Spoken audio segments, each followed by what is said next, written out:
With a mere 8 months before Nairobi hosts the World Under-18 Athletics Championships, questions persist on if and when Kasarani Stadium and the athletics village at the Kenyatta University will be ready. Speaking at a media breakfast, the chairman of the local organizing committee, Mwangi Muthee, and the principal secretary of sports, Ambassador Richard Ekai, painted not a so rosy picture. So it's a very, very important event for Kenya and for Africa.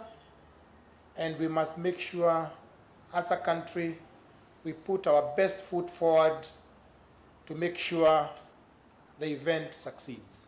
When we presented to IAAF our budget, we had in mind to hold this championship at the Nyayo Stadium. And because of certain challenges, we moved this championship to Kasarani. Kasarani offers us better security arrangement if we, of course, we prepare well. But the challenge is that we need to renovate Kasarani. The bringing in of Kenyatta University in terms of having a village. This is very innovative.